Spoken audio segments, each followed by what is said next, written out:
Bank Indonesia memperkirakan pertumbuhan ekonomi di tahun depan akan mampu mencapai 5,8%, di mana perbaikan ekonomi di tahun 2021 dimulai sejak kuartal ketiga tahun 2020 yang menunjukkan tren positif secara kuartalan.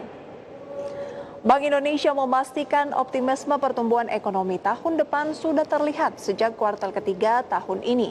Dengan pertumbuhan secara kuartalan yang positif 5%, maka secara bertahap ekonomi nasional akan berada di jalur positif di akhir tahun ini.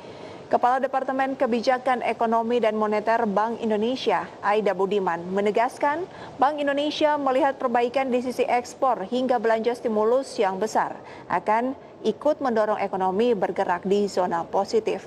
Bank Indonesia memperkirakan ekonomi tahun 2021 akan berada di zona positif dengan angka 4,8 hingga 5,8%.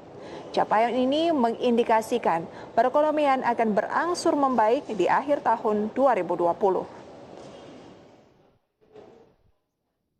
Itu kita lakukan hitungan untuk keseluruhan tahun 2021. Kalau dilihat tren untuk triwulanannya Pak Rusli, mungkin kan bisa dilihat 2020 ini di kuartal 1 kita masih positif. Kemudian dia kontraktif di kuartal 2 dan kuartal ketiga, baru kemudian kami perkirakan akan sedikit positif di kuartal keempat. Nah, kalau kita melihat dari tren itu, tentunya di kuartal 2 dan kuartal ketiga 2021 itulah yang pertumbuhan ekonominya akan kelihatan lebih tajam.